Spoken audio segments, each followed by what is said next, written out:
On check. Yep. All right, so welcome back to our...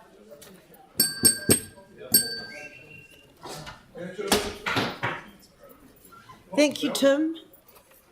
Maybe I should hit your bell. Yeah. Oh, I don't think so.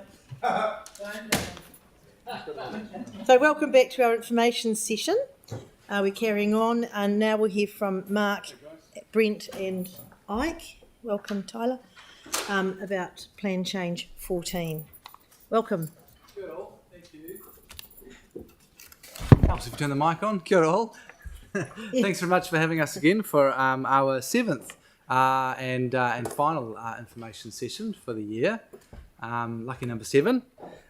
So in today's session, we are looking to go through really what the decision is coming to you on Monday, and recommendations within those policy 3 areas. Provide a bit of an overview for the structure of the report. It is, as you'd expect, quite a lot of detail, so good to get your heads up on where that's looking. We will talk about an officer recommendation that we have included there regarding the residential pathways, which will be new to councillors. Mark will also talk about the relationship with Plan Change 13, and then we'll cover off next steps and any further questions at the end of the session. Thank you. So as no doubt you'll know, a bit of a flowchart again for where we are at in the process. We have gone through notification, submissions, hearing phase. We're currently in the phase of almost a phase of making decisions on policy 3 that's required by the 12th of December rather than September that's there. And of course, any rejection of that will go to the Minister as well to decide, and that decision is final. Again, as no doubt you're familiar by now, there are the usual rules for decision making through this plan change process. To keep an open mind, familiarise yourself with the material that's there, disregard any other information that the IHP wasn't presented as well. For PC 14, the legislation is probably even more specific regarding a plan change. That is that only information regarding what was presented to the IHP is able to be considered, and hence that's why there isn't any discussion from officers in terms of merits. It's more about what information and evidence the IHP have received. So in terms of making a decision just on policy 3, which is the requirement that we by the end of the year, this is fundamentally about intensification within and around those commercial centres. So that is all of the commercial centre zones, town centre, local, neighbourhood and otherwise, and also the remainder of the city centre zone. You'll recall on the 18th of September, Council made the decision to zone part of the city centre as city centre zone, and this would cover the remainder of that. Policy 3 is also all high density residential zones. That includes the alternatives that we have listed there as well regarding the city centre catchment to increase the Riccarton catchment, to make changes, and the Hornby-Linwood catchments to reduce those. And there's also some bespoke rules more for the Papanui War Memorial Avenues as well for high density zone. The IHP have also considered that part of medium density zoning, i.e. those around local centres, are part of the policy 3 response. That's about 30 centres overall. We do have alternatives for Pier Street Centre, which is just north of Church Corner, and Avonhead, to remove those as part of the policy 3 catchment. And there's an alternative for Barrington, Bishopdown, Hallswell, which is to increase the catchments in line with the council reply position regarding local centre intensification catchments. That alternative also includes standards for the 8 local centres that council had identified for enabling perimeter blocks in those centres.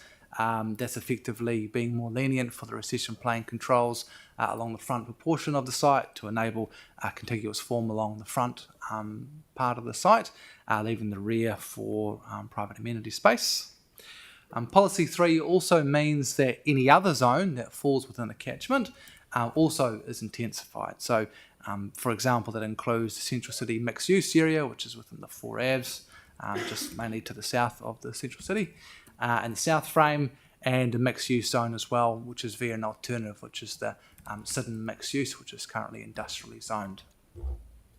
It also captures visitor accommodation zones where they are within or adjacent to those catchments, and there's other specific purpose zones for schools, tertiary, hospitals and alike as well. We previously had discounted 4 centres in terms of identifying their catchments because of the influence of qualifying matters, namely Littleton, Sumner, Redcliffs and New Brighton. In the latest clarifications from the IHP, and for that matter the final, we did come to the conclusion that it is best actually to identify the catchments for those because it identifies where the qualifying matters would apply. At the end of the day, they are still a Policy 3 centre, and the IHP has directed that all local centres should have a catchment accordingly. And so this effectively defines the scope of qualifying matters for those. As no doubt you'll be aware, the likes of New Brighton, Sumner and Redcliffs have quite an influence in terms of coastal hazards. And so in most instances, there isn't any medium density that comes online after the decision on Monday. There are very small areas where there isn't influence of those qualifying matters. It is very much taken at a parcel by parcel level. So there are, for lack of a better term, some islands that do appear of medium density. Again, they're very niche. But for example, on the hill, just behind the Redcliffe Centre, the hill zone would change to medium density. The same for the hill zone to the north of the centre of Sumner. That would change from residential hills to medium density. And probably most dominant is Littleton Centre. So we hadn't included Littleton Centre previously because we had interpreted the IHP recommendation to say that where there was a character area, the operative zoning would hold. And so there wouldn't be any medium density would come online. It would simply be retained as residential Banks Peninsula. However, the IHP clarified that and said no, it has to be medium density zone and then retain the current operative area specific rules for character areas on top of medium density. And so what that means as a result is that the area that is immediately around the commercial centre of Littleton, within that catchment shown there, will change to being medium density zone following the decision on Monday, subject to its acceptance. But there will also be the character area overlay that sits on top of that as well. In a nutshell, what that means is that any development for residential activity will require a resource consent as a restricted discretionary activity within the Littleton character area.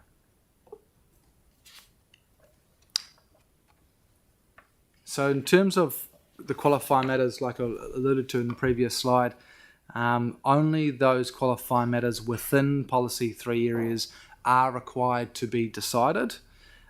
Considering any of those Policy 3 qualifying matters considering any qualifying matter outside of a Policy 3 catchment also means that you will be deciding on the zone itself.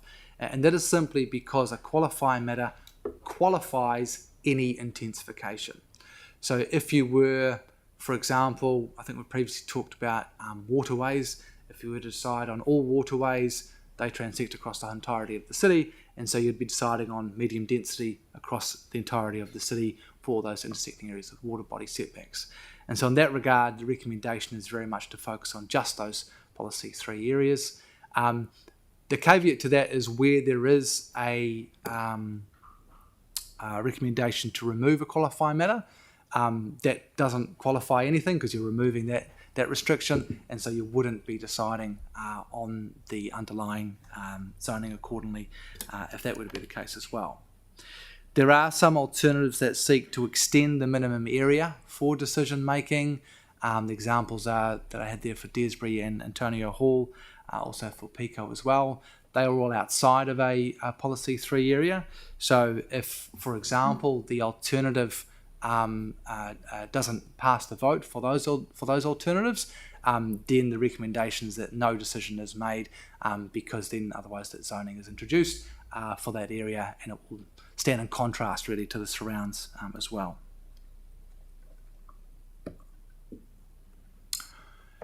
In terms of making a decision for Plan Change 14, again, the Act is quite bespoke and quite targeted for an intensification plan change such as this. The Act requires Council to either accept or reject in a recommendation. There cannot be a split vote. In that regard, it is quite important to state what the alternative may be. It is not recommended that Council simply reject a matter from the hearings panel without stating what it would like to do. If we state what we would like to do, simply the decision from the Minister becomes binary. He can only decide on what the IHP recommended or what we recommended. If we don't state anything, it's open. So there's a risk in that, and so very much the strong recommendation is to state any alternative that's there. As you'll see in the attachment for all of the alternative recommendations for the report that will be published by the end of today, all of the alternative recommendations have been linked to their corresponding submission points in terms of where they would accept or reject those submission points in support of that alternative. Making a decision without that does heighten the risk that the Minister does not accept alternative, and also heightens the risk of judicial review as well. So that's something very much to keep in mind for the decision on the Monday. The preference would very much be to stick to what is within the agenda in terms of the alternative recommendations, which we'll jump into in a moment as well.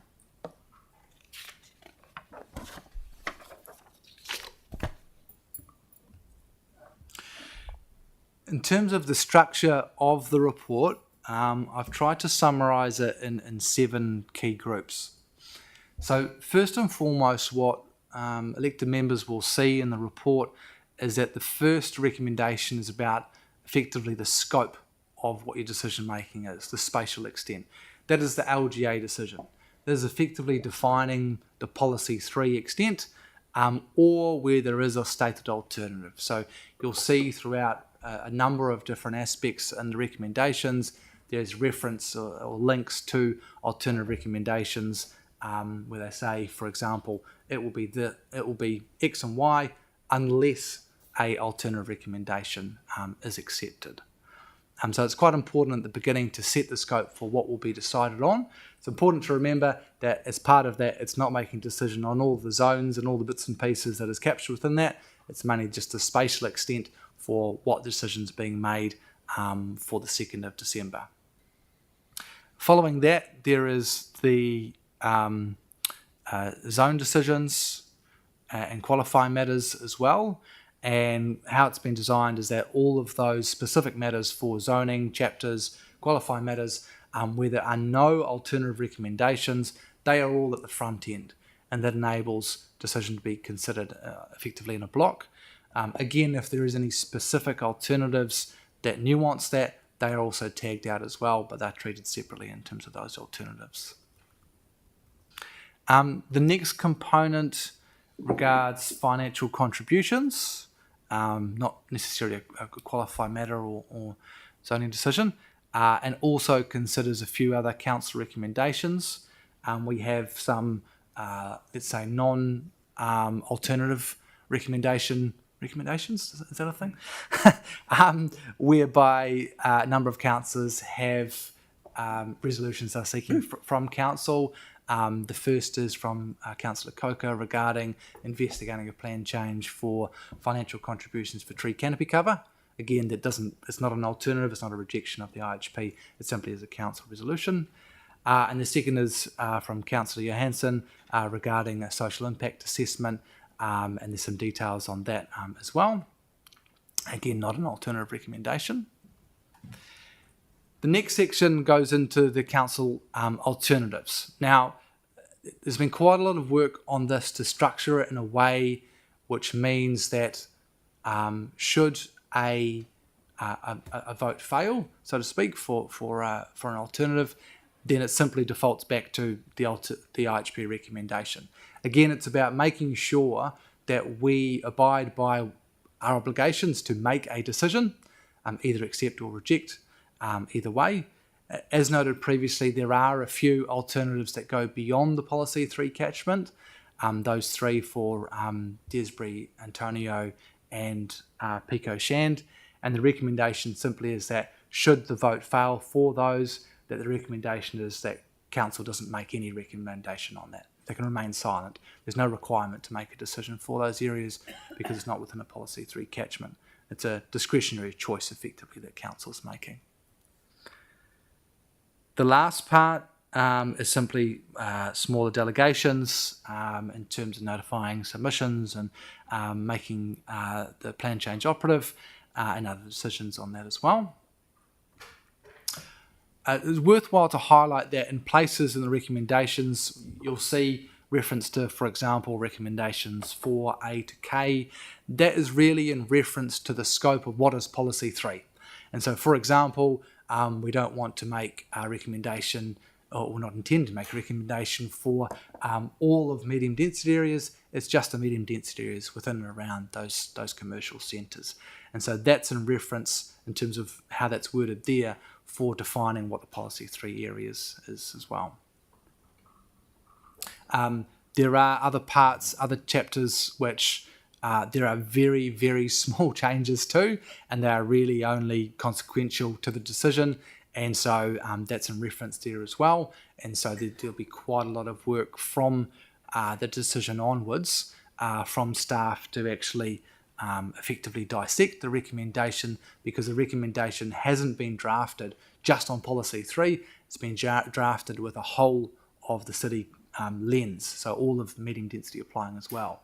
So there's a fairly large, relatively speaking, lead-in time that that officers have recommended in there in terms of becoming fully operative within the district plan, notwithstanding the fact that under the Act, any of those matters that are accepted are treated as operative really from day one anyway.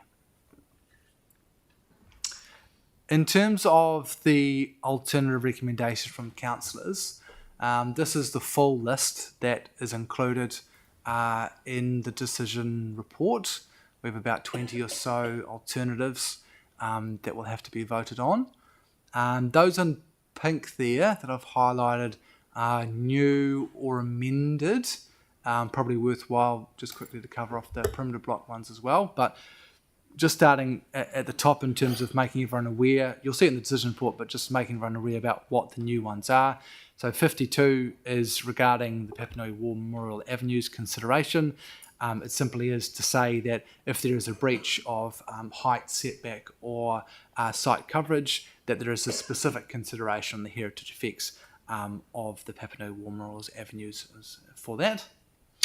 53 is a modification of what Councillor Harrison Hunt had put forward for the catchment around Riccarton, just regarding Matai Street West, and I'll show you that in a moment. Otherwise, the alternative recommendation remains the same. And Councillor Johansson has put forward alternative recommendations regarding Linwood, for the catchment, to reduce that to what council had originally notified, being a 400 metre walking catchment of high density around Linwood. Also to reduce that height limit for high density to 12 metres in a similar fashion as Councillor Peters has put forward for the Hornby high density extent. And then also for the town centre zone height, the commercial zoning that is, to be reduced from 22 metres as recommended to 20 metres for those areas. Like I mentioned, the perimeter block controls in 67 there, that is really talking about what council officers had recommended and notified, I should say, regarding select local centres for greater intensification along the front of those sites, known as perimeter blocks. So that's a more lenience in terms of recession plane control, so you can have a continuous building form along the front of those sites. The notified position was to select key local centres. There are, like I said, about 30 of those centres. The IHP recommended to reject the local centre intensification precinct that would bring about that perimeter block control, instead enabling medium density within a 200 metre catchment for all of those local centres. The alternative is to say that those 8 centres that officers had identified as having the most merit retain those perimeter block controls, albeit at the medium density height, and specifically for the centres of Barrington, Bishopdale and Hallswell, they are increased to a 400 metre catchment rather than 200 metres, again only at medium density for those centres. And otherwise, the other alternative recommendations that you'd previously seen really remain unchanged.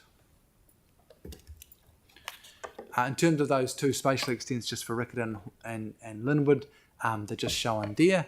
So on the left here, you can see at the very top the green dashed line, and that's been taken further south, and that effectively means that those properties that enter onto Matai Street West and further north are excluded from being a high density zoning and wouldn't be considered as part of the alternative recommendation.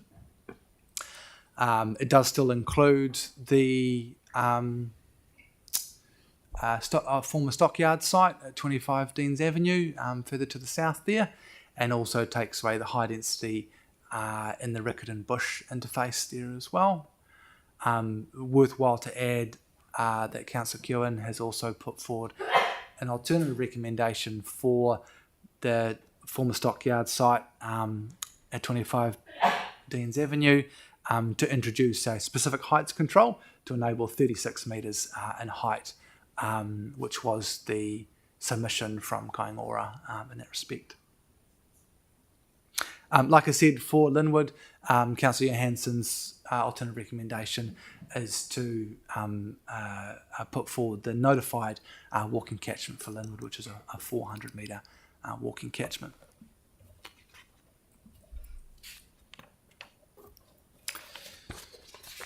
Okay, so as part of this, officers are recommending, despite our best efforts not to, but officers are recommending an alternative recommendation specifically regarding quite a complex issue on the residential pathways. So the residential pathways recommendation from the hearings panel was in response to the High Court precedent. What it sought to do was to apply all of the currently operative residential zone controls where medium and high density zoning is applied, effectively stating that there could be an alternative pathway that applicants could choose to apply. Put simply, in that regard, someone could say, hey, look, I'm previously residential medium density, or I'm previously residential suburban. I'd rather use that zoning framework rather than the medium on high density framework that's there. That was, again, in response to the precedent that was set by the High Court to ensure that there is no provision that is more restrictive than the status quo. There are related provisions within medium and high density framework that are more restrictive or are new, so they don't exist, so by its very nature they are more restrictive than operative controls. And in the residential redraft exercise has been canvassed over a few months through minutes 50, 56 and 58. The latest was issued last week and really leaving no time for further clarifications or amendments as well. Worthwhile to note is, be no surprise to councillors that council was unable to provide a commentary on the application of the High Court precedent.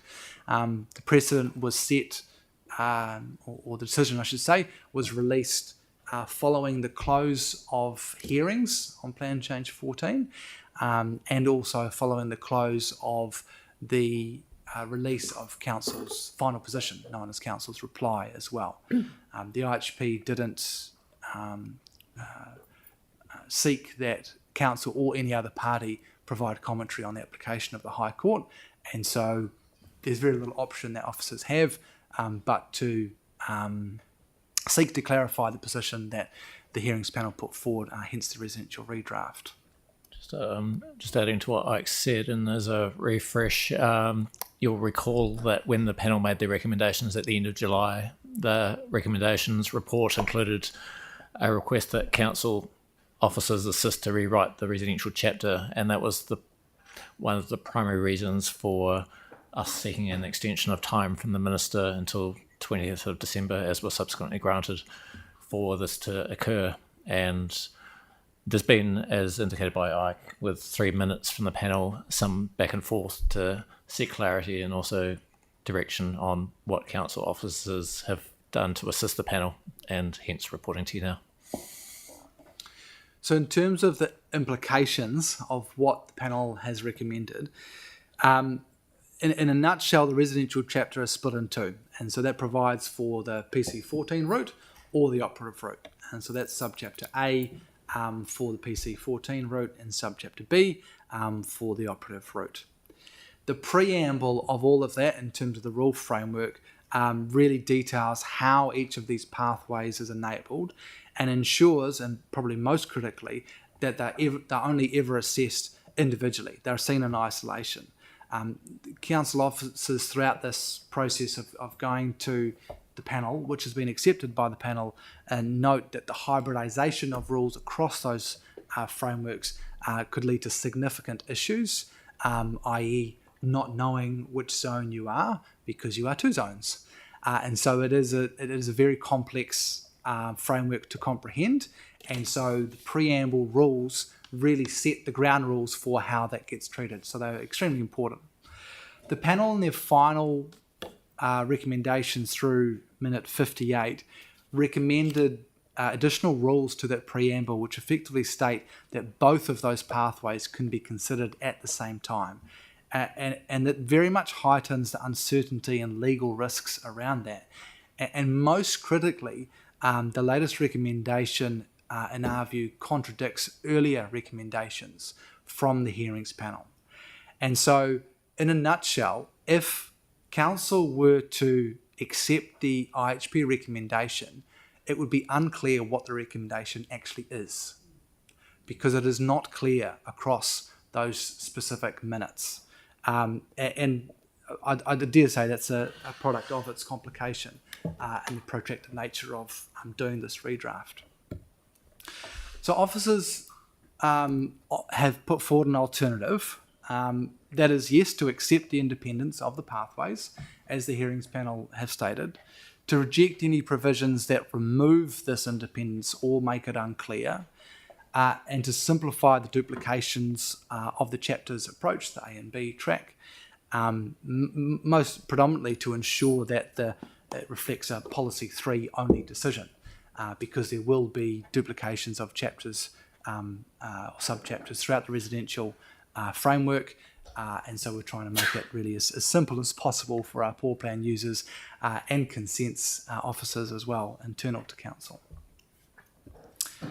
So there are, as would be no surprise, associated risks with this. Any alternative has judicial review risk.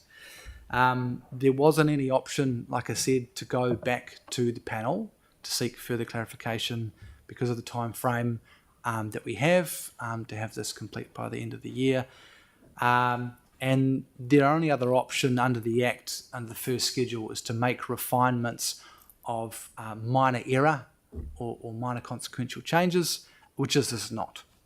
And so the only option, in our view, that remains viable to us is to put forward an alternative recommendation to the Minister, as outlined previously, which seeks to implement what the panel had recommended in a previous minute, more or less. And I'm happy to take further questions on that, but we'll come to that maybe at the end. But In the meantime, there is some points that we do wish to raise around Plan Change 13, which I'll hand over to Mark too. Yes.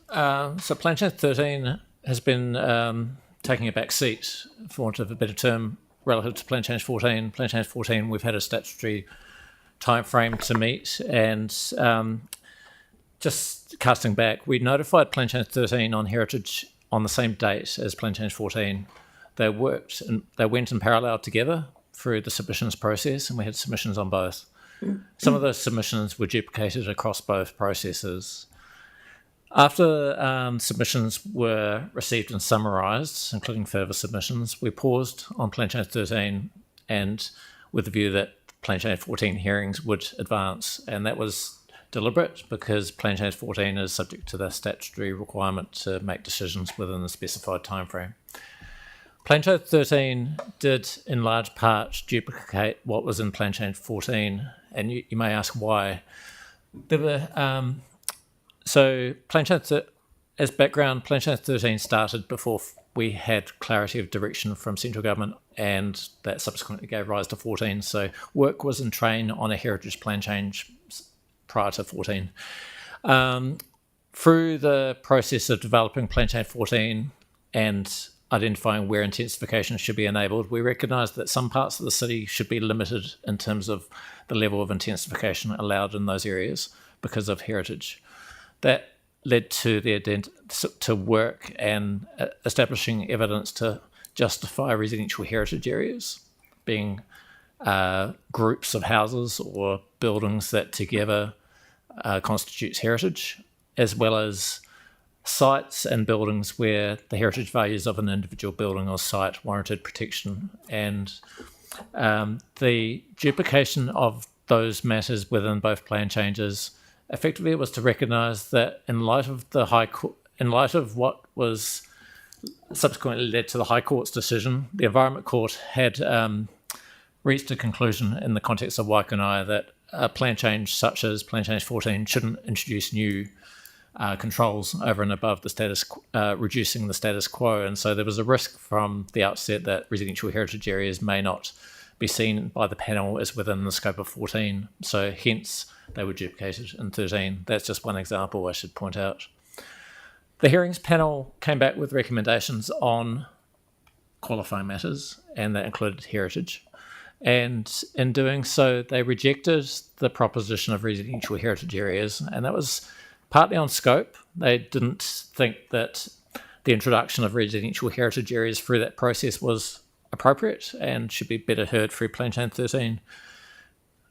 But having said that, they did go on to comment on the merits of the residential heritage areas, and in doing so they gave comments on the evidence. They questioned the rigour and objectivity of residential heritage areas as a qualifying matter, and they had concerns about the methodology behind residential heritage areas. They were also unconvinced that heritage areas were stood up as a Section 6 matter. So in the RMA, it lists matters of national importance, and Section 6F lists, amongst other things, historic heritage as a matter of national importance. In order for heritage to be protected, we regard as part of planning that it needs to meet that threshold of being historic heritage in that legislative environment. So the panel weren't convinced it stood up to that test. So the recommendation from the Independent Hearings Panel on Plan Change 14 in that regard was that residential heritage areas should not be a qualifying matter. Subject to your decision next Monday on the 2nd of December on Plan Change 14, even with that decision, residential heritage areas would still be in effect in Plan Change 13. And that has consequence that anyone who is who has a property in a residential heritage area, if council were to decide to endorse the panel's recommendations to not accept residential heritage areas, that would any demolition or works to that building would still need resource consent under Plan Change 13. So because of that duplication. And In that regard, any decision you make on Plan Change 14, there's a consequential impact on Plan Change 13, and a report is proposed to be brought to you in December, which would seek to withdraw from Plan Change 13 those aspects that you have decided on in Plan Change 14. So if you decide on the panel, accepting the panel's recommendation that residential heritage areas are not appropriate in Plan Change 14 as a qualifying matter, then a report would be brought to you to withdraw those residential heritage areas from Plan Change 13. That avoids someone needing to apply for resource consent under a plan change despite the decision on Plan Change 14, but it also avoids relitigation of residential heritage areas through Plan Change 13. Now, the counter to that is that residential heritage areas may be regarded as important to you, and you may wish to still pursue them through Plan Change 13, but that comes at a cost in terms of additional evidence. To advance residential heritage areas in the context of Plan Change 13 would require us to revisit what was put forward to the panel on Plan Change 14 to demonstrate that they are appropriate. And it also comes with a reputational risk of council having another go and effectively pursuing residential heritage areas again. Arguably, it's a different context, but it would be there remains a perception of and a reputational risk if the subsequent hearings panel on Plan Change 13 dismissed them as well. So I just want to bring that to your attention and propose that officers are preparing a report to council in December on that, which would be reliant on what decisions are made on Plan Change 14, and we won't complete that report until we understand what the council's decisions are on Plan Change 14. Great, thanks, Mark. So in terms of next steps for Plan Change 14, as you'll know, decision is set for Monday next week, 2nd of December. From there, we will seek to notify submitters of the decision. Regarding affirming alternative recommendations, staff will then begin work to collate information to send to the Ministry for the Environment, who will be processing the alternative recommendations on behalf of the Minister. That it includes all the associated information, reasons, evidence, and the like as well.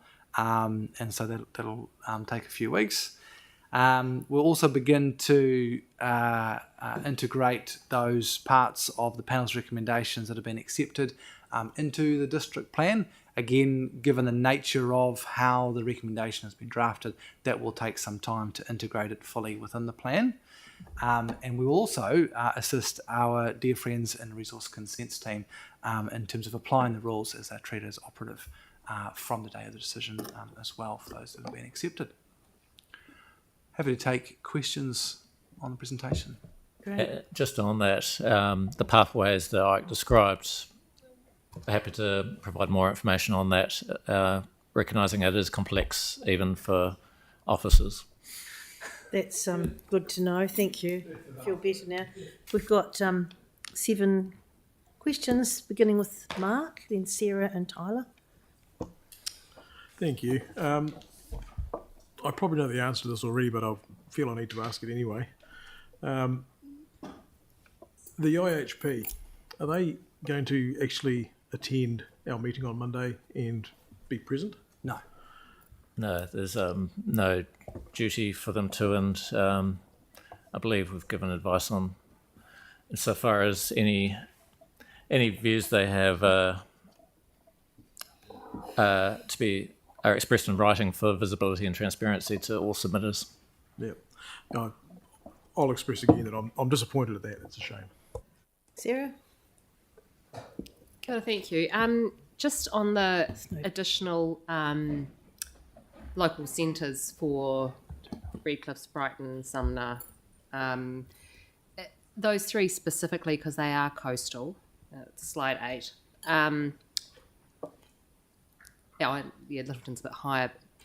Does any of that allow additional density in areas where we have identified hazards? So the IHP, in terms of coastal hazards, said that any specific parcel that has an overlap with those hazards of 30% or greater should be retained as having the operative rules, so no greater intensification at all. So the threshold is 30%. Yeah. And so, put simply, if there are ones that fall within this catchment that is less than 30%, then they'll be zoned medium density. And so, like I said, there's in most cases very isolated individual sites. Of course, those that are on elevated positions and are residential hill zones that fall within the catchment, they won't have those hazards on there because of their elevation, and so they'll also be transitioned to medium density. Okay, but with just the actual identification of those as catchments won't necessarily enable extra density if there's hazards. No. Correct. Yeah, the hazards very much limit that. I guess the main thing. Tsunami zone as well as the. Correct. Yeah. So there's the fun. coastal inundation, erosion, and tsunami is the full capture of coastal. I guess the main thing that we wish to highlight with these catchments is that when they get fully integrated into the district plan, it's going to look quite bizarre, because effectively what you'll have is the coastal hazards only applying within those around the centres. And so, as you'll no doubt appreciate, the coastal hazards are vast, so cover a large area. There's no decision on those, and so it only covers those areas within those catchments. So it will look quite strange, and it'll be subject to the balance of the decision next year. Okay, thank you. Tyler? Kia ora, guys. Two quick ones. I'm just wanting to reference Pico Shands, and while I was going through the submissions, one of the key ones was Kāinga Order's submission in regards to Pico Shands. And with what was said before, what effect do those amendments have on the December 2nd decision? So we're looking at the double layering of PC 13 and 14. Yep. And the need to change not only the character but heritage provisions within Pico Shands. Yep. So the alternative recommendation for Pico Shand is, one, to accept the IHP's recommendation to reject the heritage area, and two is to reject the hearing panel's recommendation to retain the Pico character area, and in doing so that would remove those qualifying matters and the zone wouldn't be decided on, it would be remain as it is. I believe it's RSDT. And then, as Mark said, the residential heritage area would still exist in terms of its full legal effect because of Plan Change 13, and the only way to remove that is either to decide on Plan Change 13 in the future against that, or to withdraw that aspect, like Mark said, at a later date. Okay, and is there a timeline on the Plan Change 13 coming to the table? So with the subject to the decisions you make on Monday next week, we would then proceed with Plan Change 13. I should add, it would also be dependent on Council's decision on what, if anything, is withdrawn from Plan Change 13. Subject to that decision, it provides clear definition of what is still lying on the table in Plan Change 13, and we would only go to a hearing on those matters still in play for Plan Change 13. We would schedule a hearing for the first quarter of next year and go from there. Okay. And after the panel's made a recommendation, then bring it to Council for decision. That's great to hear. The next one is obviously Antonio Hall, which seems a little bit less complex in regards to Pico Shands. And the way forward isn't as blurry in that regard, right? If the alternative recommendation went through, which is my one, that could just go through, and then as of December 2nd, it can be pulled from the heritage provisions. Yeah. It's delisting. Yeah, it would be a delisting. But I'm not too sure if there's any overlap with 13 because it's a heritage. No, because it's just changing provisions. Yeah, that's right. And so removing a qualifying matter doesn't make a decision on the zoning beneath that. And so for that site, it would default back to the RMD zoning, residential medium density, as per the operative. Great. Thank you so much. I'll check that. Victoria? I'm going to admit to being quite confused. I'm going to try and unravel part of it on PC 14, but I think on PC 13 I'd like to flag it up that I would like a bit more time after this to try and understand that duplicate, the heritage part. In relation to the residential pathways recommendation, is it the case that it's only the latest minute that has now caused this conflict, almost as if it was an unintended consequence of it? And are you saying that the net effect of that is more than minor, so it won't be caught up in the general can make minor changes provision? What we're saying is that that more than minor clause 102 of the first schedule that we're referencing is in relation to making changes after the fact, and so that is to fix any minor errors or otherwise. Oh, yeah. And like you've alluded to, our position is that minute 58 contradicts the previous minutes, and so that could be seen an error, but it isn't minor. It's minor, okay. And so if time, just for my own clarification here, if time had permitted, this would have been the subject of further clarification to the panel, and it's likely that they would have seen the conflict and come back to us. And in which case we wouldn't be in this position. Yes. Yeah, okay.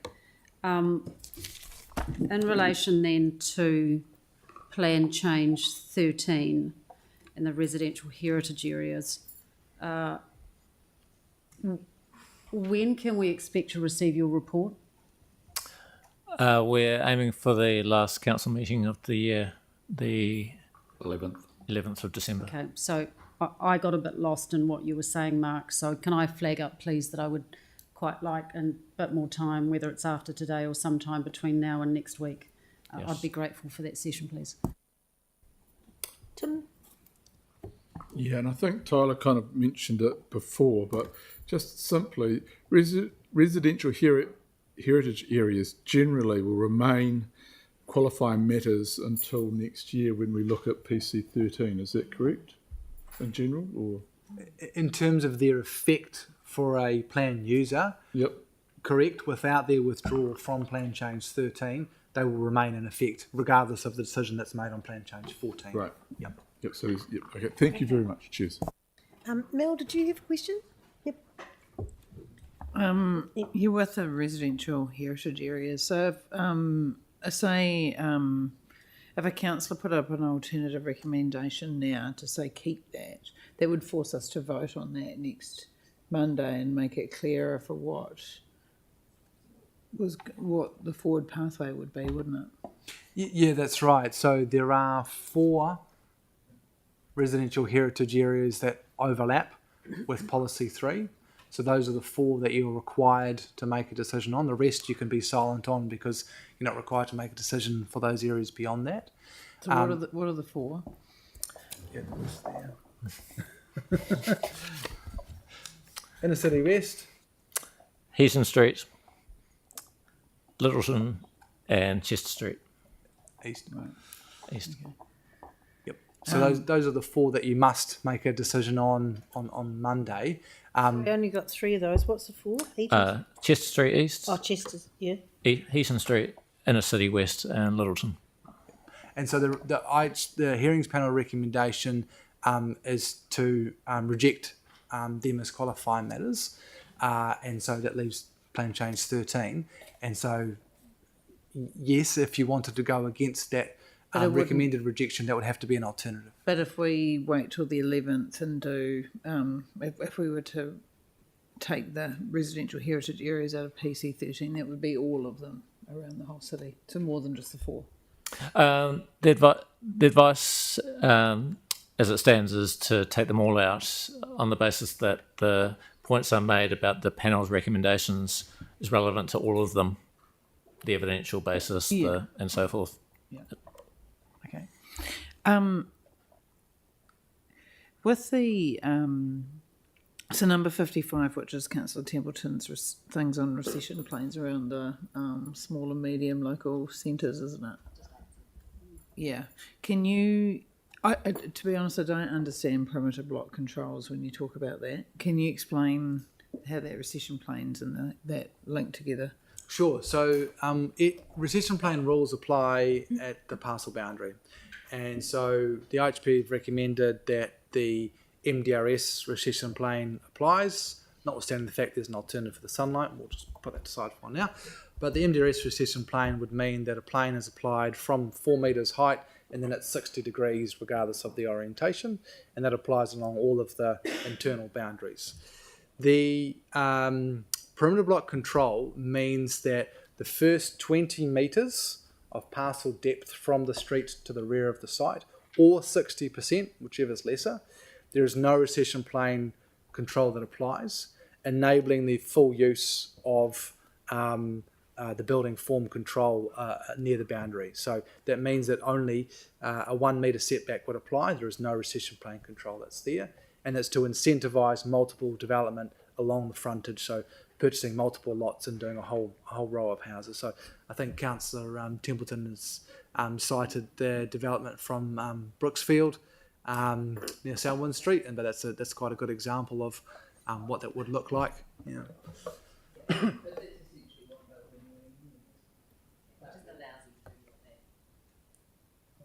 Yep. Okay. And then the residential pathways thing.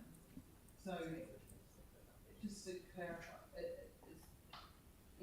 still don't actually understand that. So have they ended up with an alternative that you can fall back on the operative residential design business?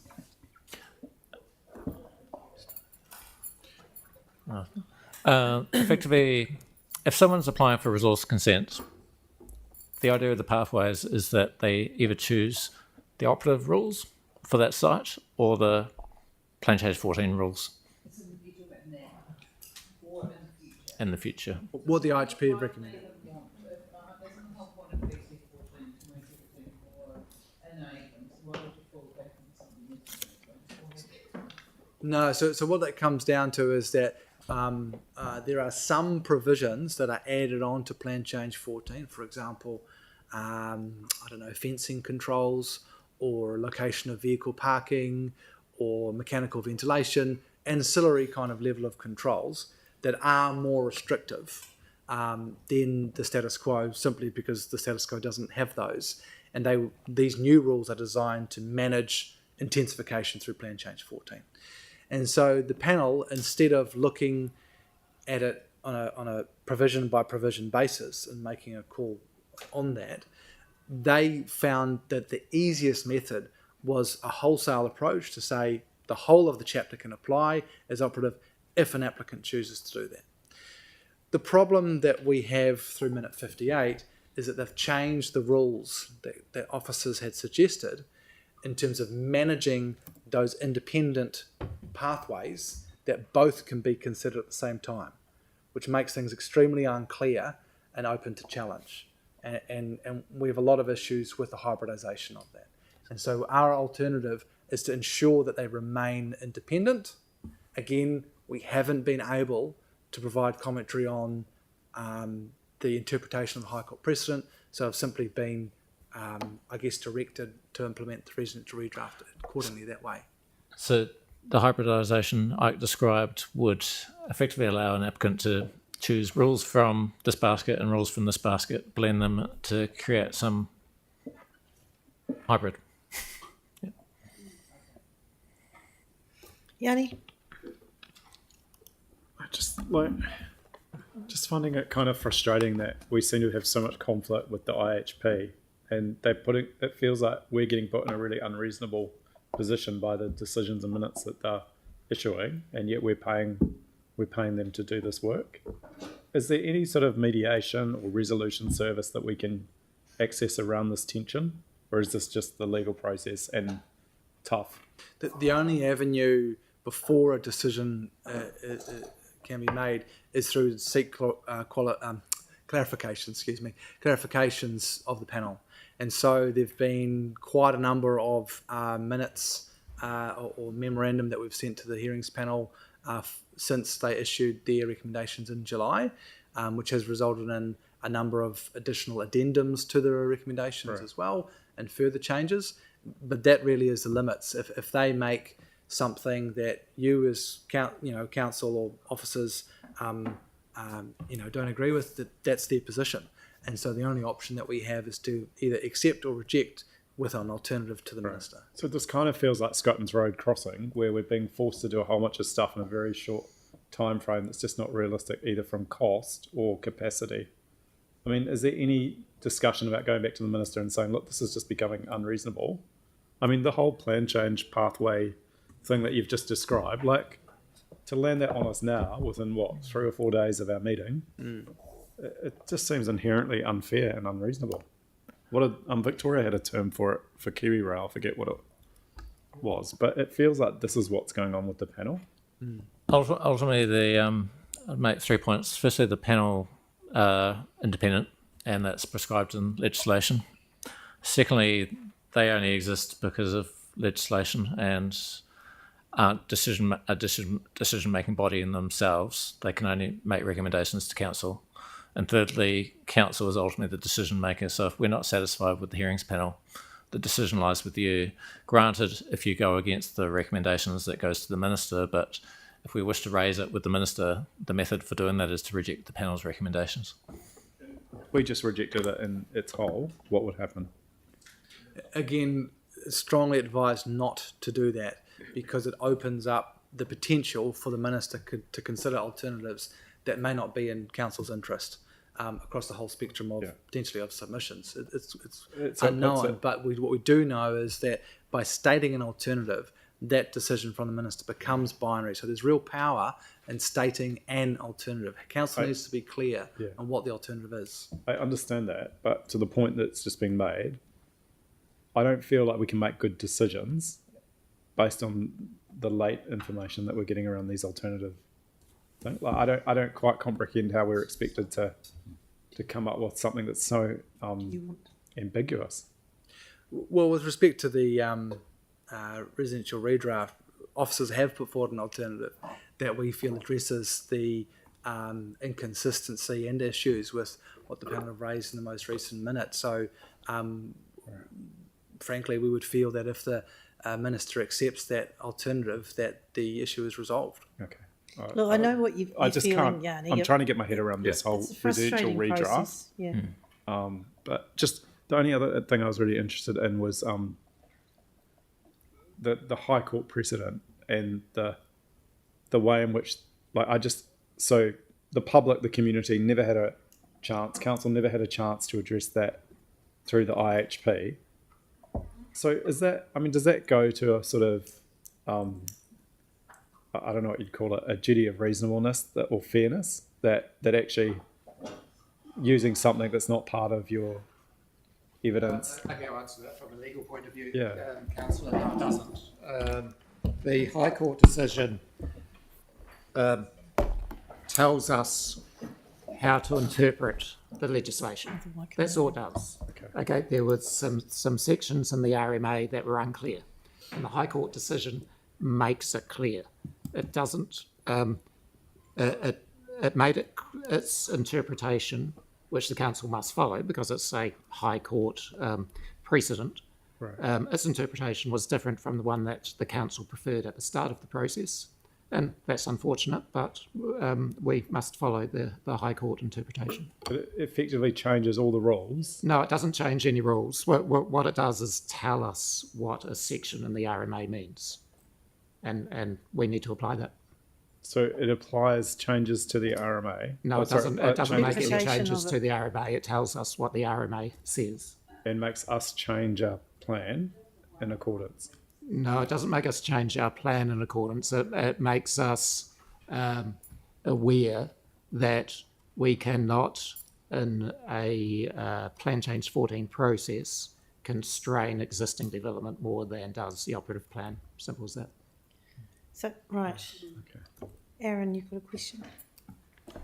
Yeah, I don't want to oversimplify it, but... Please. Can we not, with the residential heritage areas, sites and stuff, kind of like in my early days, the SAMs and stuff used to be around all over the place. Can we not just carve out a whole lot of zones and streets and just say, look, they're exempt? Is it just not that simple? No, unfortunately it isn't. Because it's within a Policy 3 catchment. So we need to make a Policy 3 and 4 decision.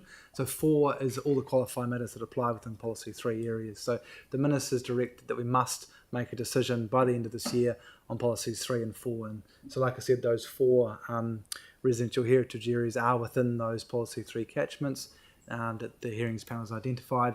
And so we must make a decision on those accordingly. effectively what you're saying of carving out those areas and saying intensification doesn't apply in those, the way to do that is for them to be qualifying matters, and the recommendation is that they're not, the residential heritage areas don't stand up as qualifying matters, and Because for the reasons I outlined earlier, and it's for you to decide whether you accept the recommendation of the IHP or not. all right, so okay, so no, don't go simple. Otherwise, people like Brent, they'll be out of work. Okay. Any more questions? Probably will be a whole lot tonight. Is that the end of your presentation? Yeah, so just to note that, like I said, by the end of today, the agenda is set to be published, and so that'll be made available. And yeah. So the question is, we need to make a decision. If on any of the, say, the first lot of recommendations or anywhere we actually ended up somehow with a tied vote, what do we do then? Because we need to have, can we revisit that decision on the same day? Yeah, so we've got the second. With that, yeah. We've got the second to make the decision. We have put aside the third as well, and so if it is required that we spill over, then up to the chair on how he wants to manage that. But if it's needed to have a night to sleep on it, so to speak, then that option remains available. Yeah. Yeah. Okay. Just to clarify, if it is a tied vote, what happens? So the legal obligation in the RMA is that the council must, not may, but must accept or reject every IHP recommendation. So if there is an IHP recommendation that the council neither accepts nor rejects, then it hasn't performed its statutory responsibility. And so the Minister of the Environment would be able to, under the RMA, appoint someone to do the council's job for it. Yeah. So can I suggest to councillors that during any debate that we give each other, and this is normal practice, that you indicate which way you're going to go on your vote, and that means people can be clear which way it's going to go. Yes, yeah, that's right. Yeah, so Hang on, Katie's got a. hi. Yep. Thank you. So we're going to cover off some of the. Sorry, Katie, starting. We will cover off some of the meeting process aspects during the pre-informal following finance and performance tomorrow. But yes, the intention is to suspend standing orders, which will allow a certain subset of standing orders, which will allow councillors to obviously move multiple amendments, etc., and facilitate debate as well. So again, tomorrow's pre-informal will cover off a bit more about process. That's great. That'll be helpful. Yep. Anything else, anybody? Because I think we're kind of finished then, aren't we? What's the time? Yeah, yes. Oh, got a question? I mean, there's a lot of decisions. Is there going to be a lot of debates? I guess a sort of procedural question. Like sometimes we just have one debate for a bunch of decisions. I guess. Well, as Katie said, we'll go through the running of the meeting tomorrow.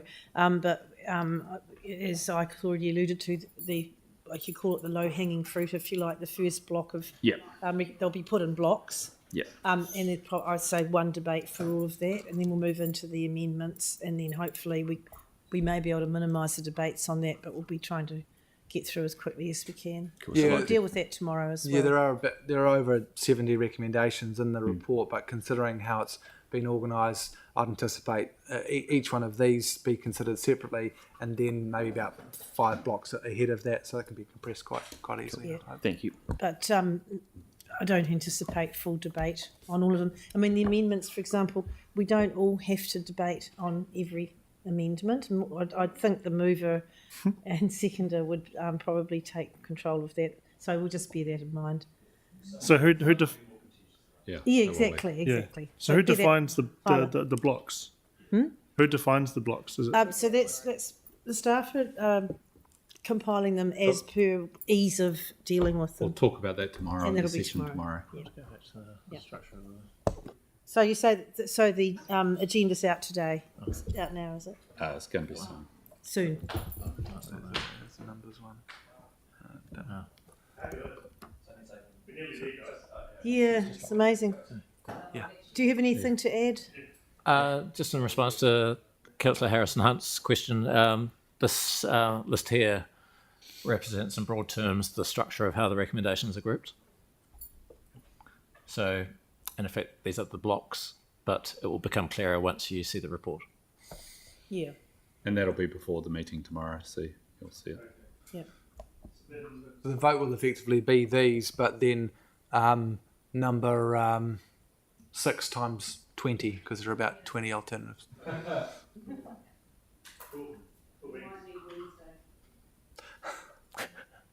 Okay. That's us. Reconvene tomorrow morning. Right. Thanks very much, everyone. Everybody.